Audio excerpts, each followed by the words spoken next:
The following production is brought to you by the Talkin' Buds Leaf Show.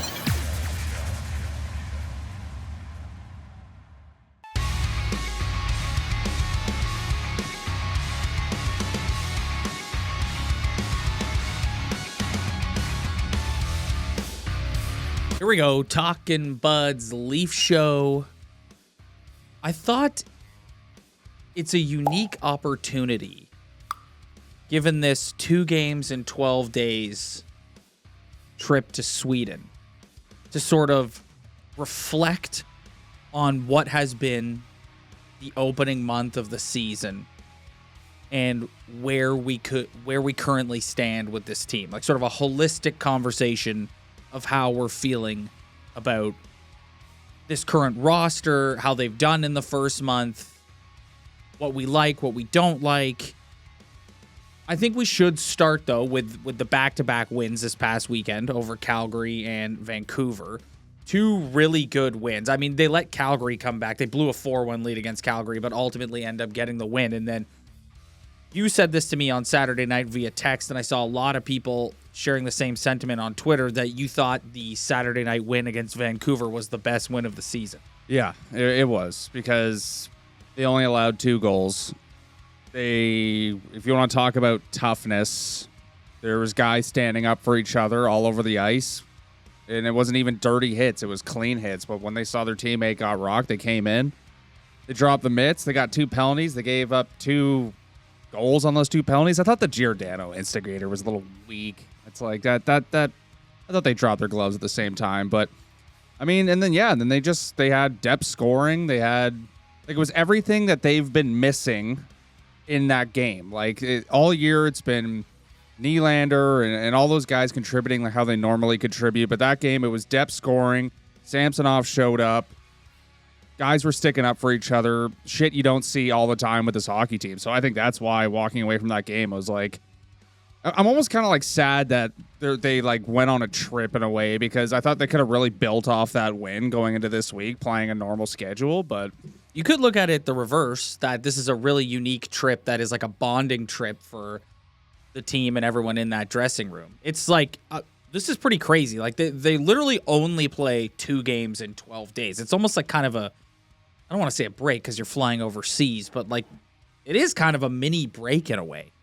Yeah, I mean, I'm pretty pumped to like watch the game, see what they look like. The times are actually, Fridays are gonna be a little tricky, but Sunday I'll be up. Sunday's actually an amazing sports day. Yeah, because you got a Leaf game that pushes you right into NFL Sunday. Yeah, like that. Those are sweet, and yeah, it's gonna look cool. And I'm like, it's cool that they went over there. Usually they don't send.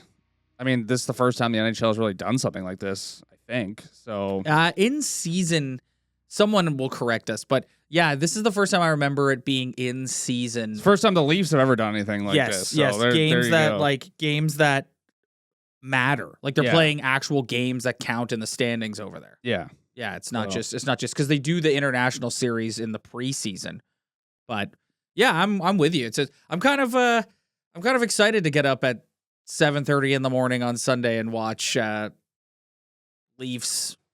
It's the Red Wings they play on Sunday. Yes. Yeah. No. They play the Red Wings on Friday at 2 p.m. Eastern, and then Minnesota Sunday at 8 a.m. Eastern. It's funny. I was listening to this on the radio, listening to someone say this on the radio yesterday about how, if you look at the first month of the season, Matthews has 13 goals and Nylander is like literally has a point in every game this season.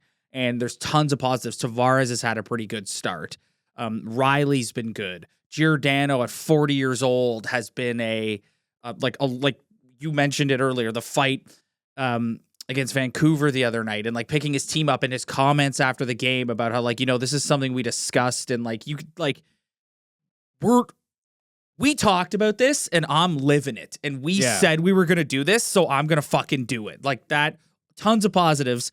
Yet all people really want to talk about is Bobby McMahon on the 4th line in place of Ryan Reeves. It's just the most Leaf thing ever. It's like the 4th line is dominating conversation within this fan base. Yeah, I mean, classic. Like, yes, it's the most yeah, Leaf Nation thing of all time. I know, because it's just something. We just know what everyone else is going to do. So when somebody else comes in and does something that we never seen before and holds a shiny toy in front of our eyes, we all get fucking distracted all the time. But I will say, like, all year I've been saying, who cares about a fourth line guy who plays 5 minutes? Like, I like Reeves out there because he's Reeves, but I mean, you'd have to be the most. Like, I have to be Skip Bayless to sit here and say that Bobby McMahon on that line it made a huge difference. Yeah. Like, it made a massive difference. Like, they actually looked like a line that could play hockey. Like, I will eat my words on that one. Like, I mean, there's going to be one game this year where you hope that guy's down there punching somebody's face in, no doubt. But well, that was my next question: is how do you deploy him going forward? Because he shouldn't be in the lineup every night. no. He shouldn't. I would sit down. I'd at the front office, sit down. I would go through every roster in the NHL and circle every single like heavyweight in the league that potentially plays on kind of like a dirty team, and those would be the games I'd consider throwing them in. Because you could make the argument that Vancouver was taking liberties with him out of the lineup, and that's why Giordano stepped in, and that's why Domi stood up for Nick Robertson, which, as a side, Nick Robertson has looked really, really good since they've called him up. That is one thing that he has to improve on, man, is just being more aware out there. He got rocked again. Yeah, I was surprised he didn't like chip that puck off the boards a little bit sooner. Yeah, like he just gotta like just. He's got to learn though. Yeah. Like he got injured last year by getting himself destroyed, and then he got destroyed again. So it's just you can like, tell he's Mitch Marner is like obviously a little bit bigger than he is, but you never see Mitch Marner get rocked. You know, No. like he's also a smaller player who could get hit by these bigger dudes, but you never find him in that position to do that. Which I kind of give Nick Robertson credit for because he actually is going to like quote unquote the hard areas of the ice if he is getting hit like that, but. Yeah, he's got to be careful because he could end up with another separated shoulder. And I think Frank Corrado did a really good video on Twitter, just kind of breaking down improvements in Nick Robertson's game and how he plays in the defensive zone and in the offensive zone. And I think that's the next evolution for him to be a full-time pro is you're putting all these things together. You're being more responsible when you're out there as to where you're positioned and who you're covering and where you are and all that stuff. The next thing is just keep your head up, man. Like he's been a really nice ad since he's come up, and he's kind of got Max Domi going. The last thing you want is for this guy who has a checkered history of injuries to just like, we need you in the lineup, Nick. Yeah, but what I'm trying he's to also say. got. I think his number one priority right now is to like contribute offensively.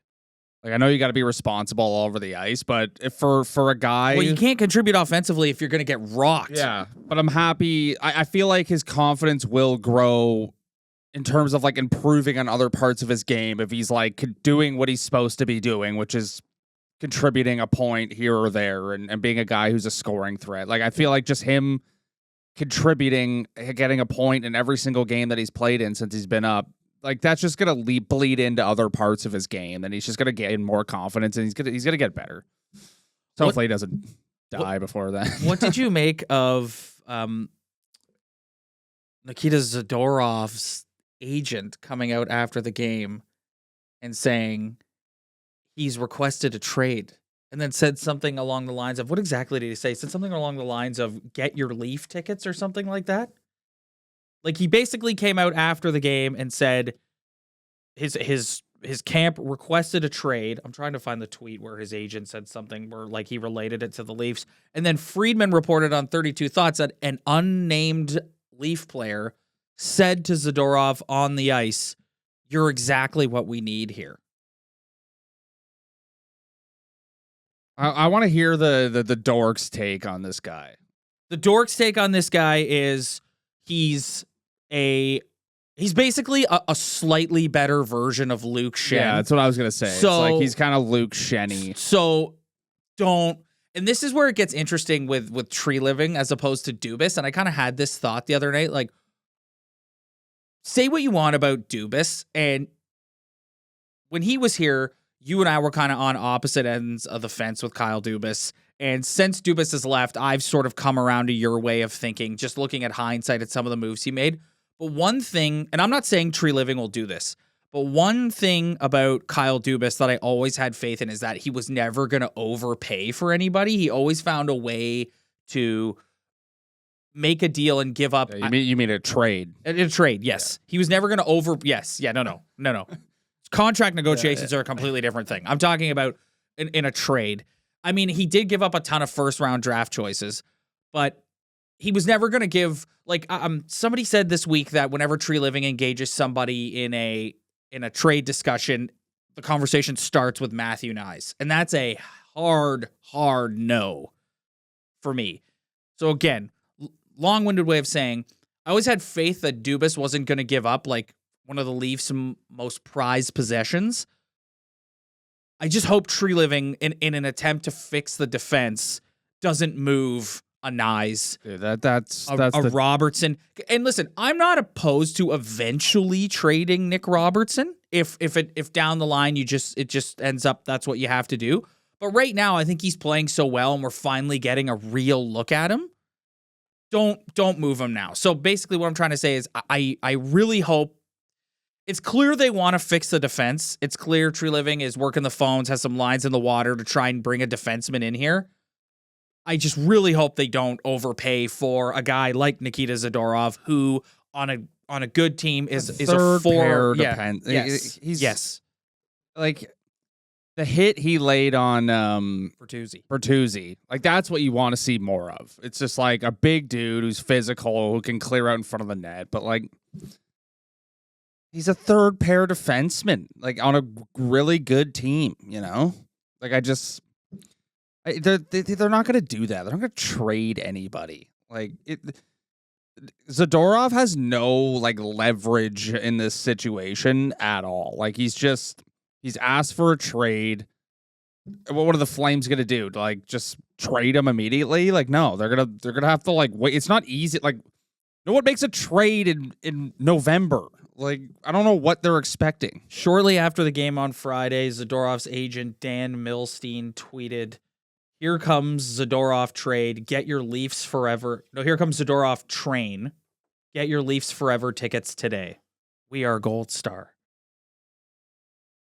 How does that even mean? I don't know. Well, I guess he's trying to link them to the Leafs and the history with Tree Living. And the fact that it's clear as day what the Leafs need, which is more defensive depth. But again, as we keep saying, this is not a guy I think you overpay for. I was having a conversation with somebody about this the other day. This team they're fucked. Like they got nothing. They can't do anything. Like they literally have to do nothing.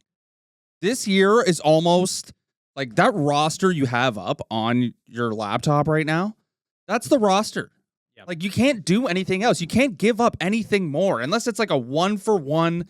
Like, if you really want to sit down, because the only guy who's worth any little thing that you would be okay with getting rid of is Robertson. Yeah. Which is like, I know he's had a nice 4 games here, but let's not pretend like he's a GOAT. Like, he's the one guy who can be traded, and I'm not going to, like, be upset about it. Because it's just, it hasn't worked here. But other than that, it's like, they cannot give up any more draft picks. What that idiot did, who's now sitting in Pittsburgh, has ruined the future of this hockey team. Like, they can't do anything. Hold on. Hold the phone. I agree that in terms of prospect capital, in terms of draft picks, yes, he traded away a lot of first-round draft picks. However, I agree with you that it's going to be really hard to significantly change the DNA of this roster this season. I think as you get closer to the deadline, you hope that a team that's willing to sell is willing to sell for a cheaper price, and you don't have to pay a king's ransom for a depth defenseman. Yeah, and that's what you got to hope. However, you're going into next offseason. You've got a ton of contracts coming about off this season. Yes. Yeah, no, I completely agree with your point that this year, it's going to be very, very, very challenging to significantly change the DNA of this team. At best, you're probably looking at bringing in a Zadorov type, which is a depth 3, 4, 5 defenseman, and that's the best you're probably going to be able to do, which full circle, don't overpay for that. But as we move into the future, with the salary cap finally projected to go up a significant amount into next season, I'm pretty sure it's like $5-6 million the cap's supposed to go up. You have a bunch of contracts coming off the books. I was talking to someone about this yesterday. You and I are doing our full Elliot Friedman impression today. I was speaking to an executive about this yesterday. I was talking to someone about this yesterday. If you look at this team's window, because last week I was talking about a cup window. You look at this team's window, okay? Their window is Austin Matthews' contract. Would you agree with that? The next the more I watch William Nylander play, he doesn't have a contract yet either. But yeah, I have a new opinion on who the best player is on this team. But if you really sit back and think about it, in my opinion, this team's cup window is the next just under 5 seasons of Austin Matthews. Okay. Yeah. If you go on Cap Friendly and you look at it, at the end of next season, you have Tavares, $11 million coming off the books. Look at all these UFA deals that are up at the end of this year with the cap projected to go up. You have an opportunity here to significantly, with newfound cap space and potentially moving out a piece or two, significantly redo your roster. But with respect to this season, you're right. It's really going to be challenging to really reshape the DNA of this hockey team. You just made my point for me. It's like, what's the point of even going to get a Zadorov? Like there is no point. Think about all the players they've grabbed over the past couple seasons at the deadline. You know what it's done for them? Nothing. Well, what is the point of getting rid of even a 4th round pick, a 3rd round pick for a defenseman? It actually does not matter.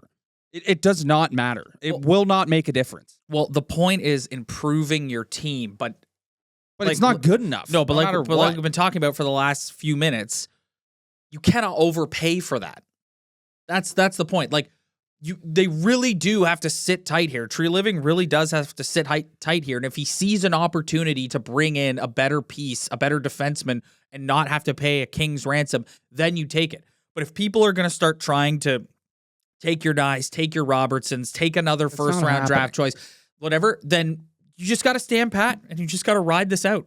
The likelihood of them trading Matthew Nyes is 0%. Oh, no, he's untouchable. It's 0%. I also heard the other day that Easton Cowan in the organization is untouchable as well. I would say that this season is, I don't know if this sounds stupid, but it's almost like a retool. Like they're not winning the Stanley Cup this year. I don't even know if they're going to win a round this year. And I'm like coming to grips that like that's fine, because it's just like they can't do anything. Like you just mentioned, all those things are going to happen in the future. That little loser just ran this team's opportunity in that window into the ground. And yeah, they're still a competitive team. They're probably going to make the playoffs, but there's no way that they are winning a Stanley Cup. There's no way that they can do anything, and I don't want them to do anything. Like this season's just about watching the best hockey player on your team's contract number go higher and higher and higher and higher after every game. So how about you worry about how much you're going to pay that guy? And then just like there's no point in adding anything to this roster, because it's been proven in the past, small changes do not make a difference. Something needs to happen on a grander scale for anything to change on this hockey team. And unfortunately, number 91's contract isn't up after this season, which kind of makes me sad. But that's kind of where. But the cap is going up, and they're going to have a ton of additional cap space to play with. You're right. The real significant change to their cap is going to come in 2 years when Tavares is 11 million Marner's comes, up and too. Marner, but Tavares. But here's the thing: like you look at potentially negotiating with Marner and where that's going to go, and you're not as like there's no way they are re-signing John Tavares for anything more than $5 million. Like there's no way that they're gonna play hardball with him. Oh, there's no way. And yeah. I could see him potentially taking a deal that is under $5 million he's not doing the 775,000 thing. He's not. But I could, and he's not. In fairness, like the guy is still producing at a level. Like if you were to get his production at what it should have been all along, at least like 8 million, I guess. Like yes, that's another 3 million they could have played with the whole time. I don't think he's not worth 700 grand. He's still worth something. Exactly. And I truly think, maybe this is arrogant Leaf fan talking, but I truly think that he would be open to re-signing here at a much lower price because his whole life is here and he's like established himself as a Toronto Maple Leaf now. And so signing another 2-3 year deal at $4, $5, $6 million to me seems a lot more likely than him going out and chasing another 9-10 million somewhere else. I just don't see that happening. But to your point, that's when the real change with this roster is going to actually take place. So now I think what you hope for the rest of the season is keep your lines in the water, see if you can make a deal to bring in a defensive piece that isn't going to cost you an arm and a leg. If you can't, then you hope that this coaching staff can get this team to play the way they played against Vancouver on Saturday night. And that's the best version of this team where you're playing better defensively, you're getting good goaltending, you're sticking up for yourselves, you're getting depth scoring. Like that's what you hope. That's the best version of this team, is making the playoffs, finishing in the top 3 in the division, and another roll of the dice once the playoffs starts. That's the best version of this team this year, I think. Yeah. And that's okay. Like, we're not sitting here saying, I think that's a huge difference. You hit on this a few minutes ago, and you're so right. I think that's the difference between watching them this year and in previous years. Is I'm okay with that. I think with knowing what we know about where the league is going and where their cap situation is going in the future, and knowing that they have Matthews re-signed for another 4 seasons after this one, and knowing that all everyone is reporting is that Nylander does not want to go anywhere. And so it's literally the best hockey player on planet Earth right now, in my opinion. So all everyone is saying is that he doesn't want to go anywhere. So is it 10 million? Is it 11 million? I don't know. But with, like I said, with all these factors coming into fruition, they're going to get it done with him. And then you just gotta play the rest of this year out. Yeah. I mean, I did have somebody make the argument to me. They're like, why would they re-sign him if it's the same thing every year? It's like, oh my God, this guy, I mean, a couple years ago, I would have had, or even a year ago, I might have had that opinion. But watching this guy play right now, like, he is the best player on the team. Like, he is electric. He is past Mitch Marner on the depth chart in terms of, like, I think if you were going to look at their internal organizational depth chart, like, I agree with you that at this point in time. Yeah, I think through the first 15 games, he's the best player on the team. He's been the best player on the team. I know Austin has more goals, but Austin really only scored in 3 games this season. If you're going to look at their internal depth chart, you'd have Matthews still as your franchise piece. And then in my personal opinion, I think Nylander is past Marner.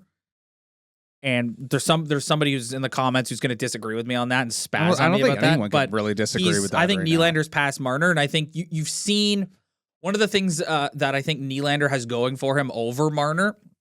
Jeff O'Neill talked about this on the panel the other night. Is he's a bigger body, so in the past he would curl away and give up on plays, but now because he's sort of his confidence is through the roof, and his body's getting bigger. He's kind of grown into himself a little more. He's not afraid to go in and lean on a guy and get the puck back. And I think that's a huge difference between him and Marner. And he's taking the puck to the net. Yes, and every time it's on his stick, like even in the Nylander days where everyone was like so frustrated watching him, I hated him. You couldn't deny the zone entry ability and like his talent in that regard. But now you add the fact that his confidence is through the roof. He's grown into his body. He's a much more dominant player out there. I think he's past Marner on the depth chart, and I think he has physical characteristics that have helped him pass Marner on the depth chart.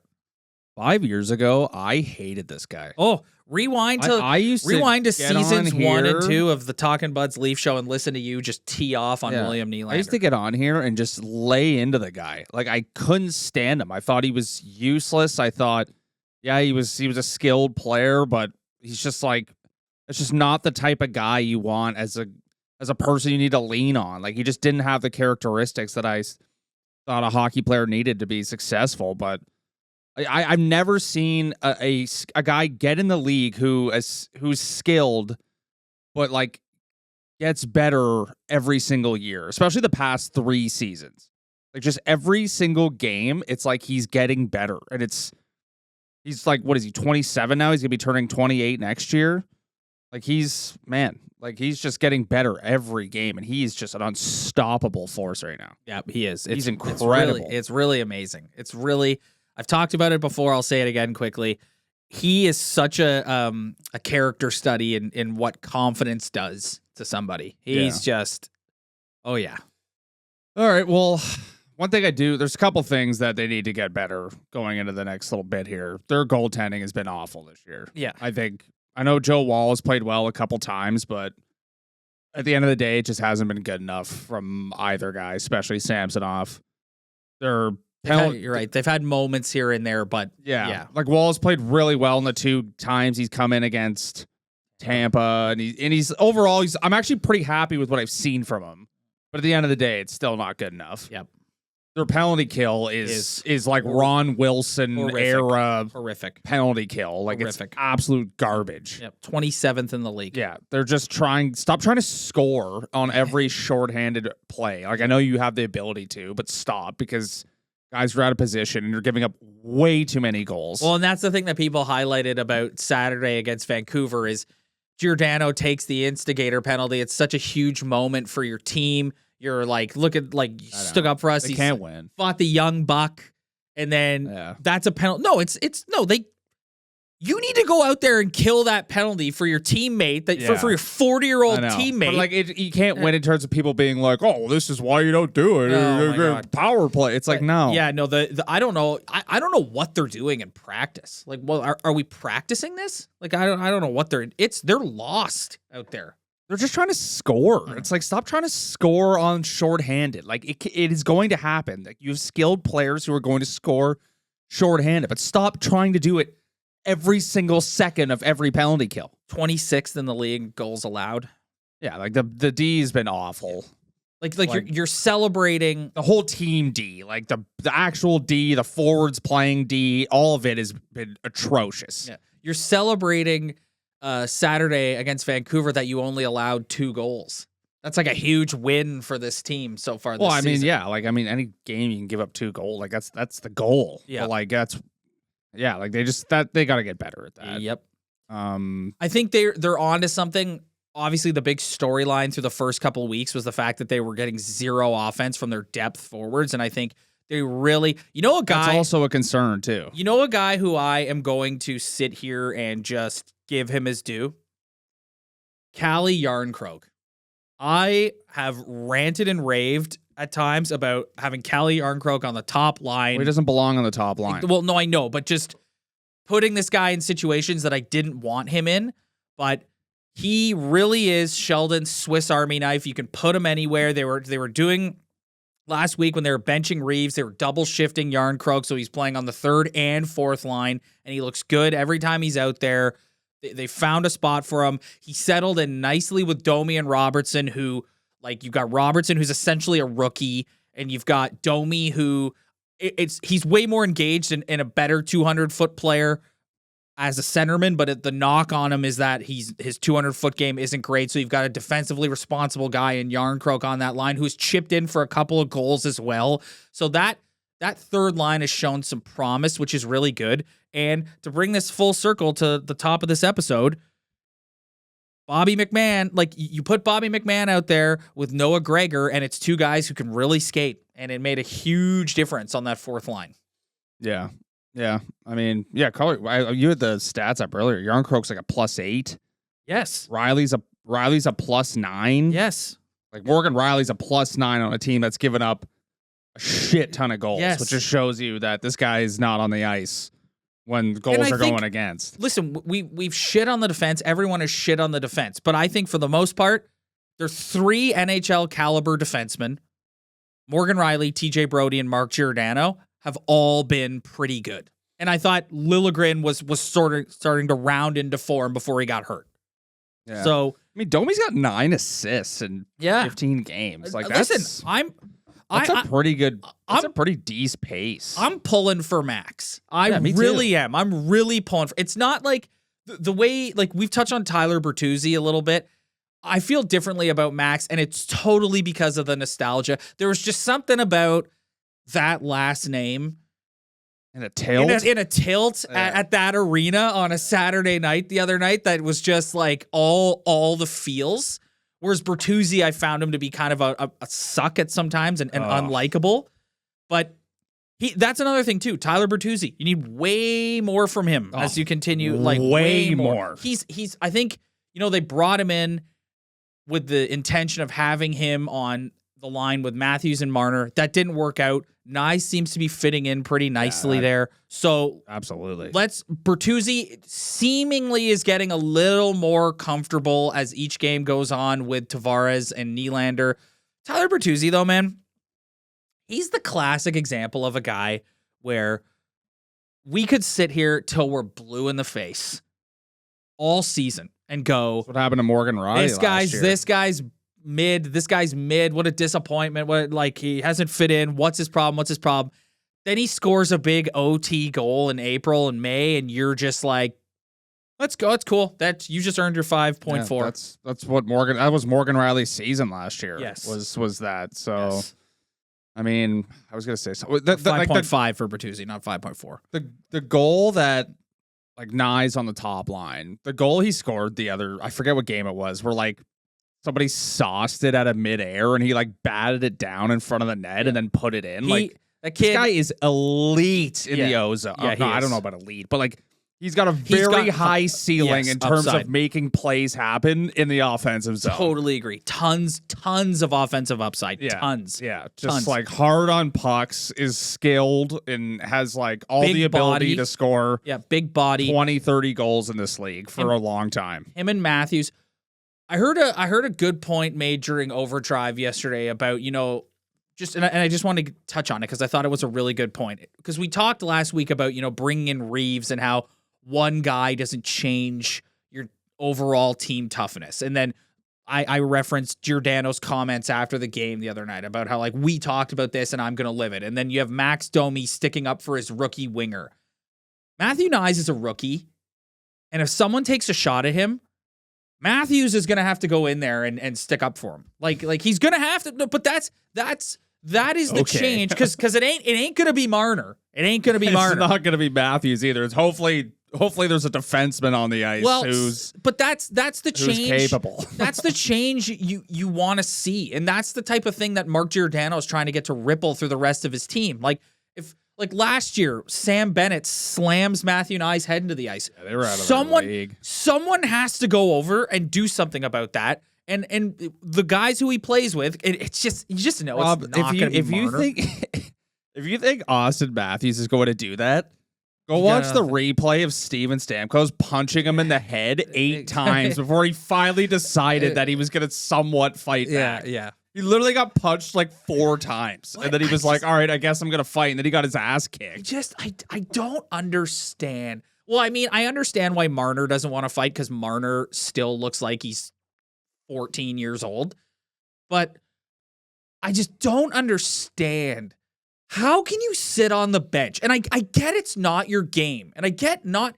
And it's not even necessarily about dropping the mitts. Like, the Domi fight the other night, that wasn't like a huge, like, knockdown, drag him out tilt, but that was I thought Ian Cole I thought that was kind of like a chicken shit fight. No way. He just held him against the boards for a minute. Exactly, but that was just like, hey, I'm not gonna fucking let you get away with this. Yeah. And it's just like, how can you watch your 40-year-old veteran defenseman making $800,000 yeah, go out there and land haymakers? Yeah, he got one really good shot on a guy tilt. nearly half his age. Yeah, because he's such a fucking leader. Yeah, that he's just not going to. He wants it.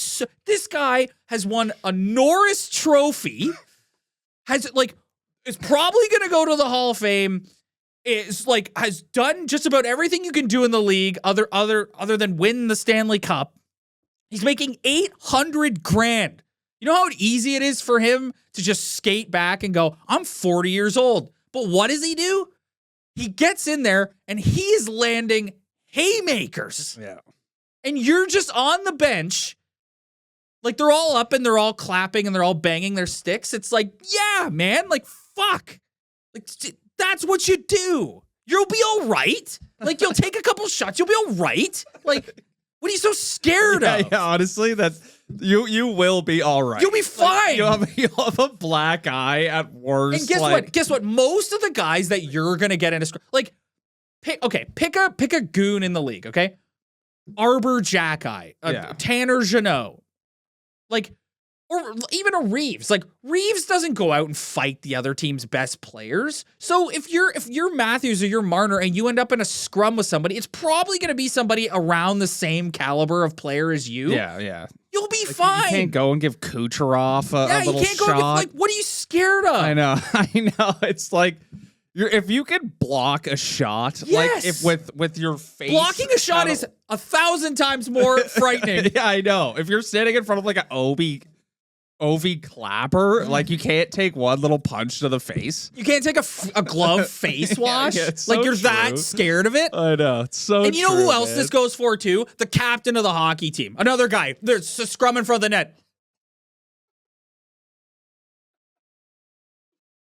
Oh. Anyways, I didn't mean to tee off on them because, like, no, it's true. Like, Yeah. I loved the passion of like, this guy's 40 and he's making $800,000. yes, Like, that is so. and he's not like a journeyman guy in the league. He literally is a former Norris Trophy winner. He's done everything except win the big one. He does not need to do that. But he's such a fucking leader. Yeah.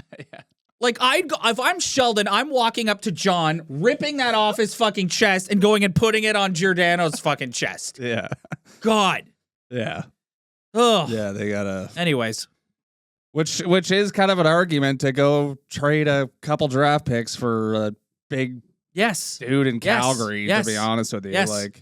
Like or like, it would have been great to have kept Luke Shen, but you weren't. Nashville just overpaid for him. Yeah. So it's just, All right, is what it is. Let's get out of here. Yeah, let's get out of here. All This right. episode started off rough. You know what the worst part is we just went on an epic rant there at the end, and there's so many people that aren't going to get to see it because they're going to watch the first 5 minutes of this and go, this is fucking horrendous. What an awful watch/listen. Yeah. Oh my God. It's true. Anyways, if you don't feel that way and you haven't yet liked or subscribed, please do so now. If you're listening to the audio version, leave a review. Also, follow us on our socials. The link to our Instagram and TikTok is in the title below. Spread the word. Tell your friends. We really appreciate it. We'll see you guys next time.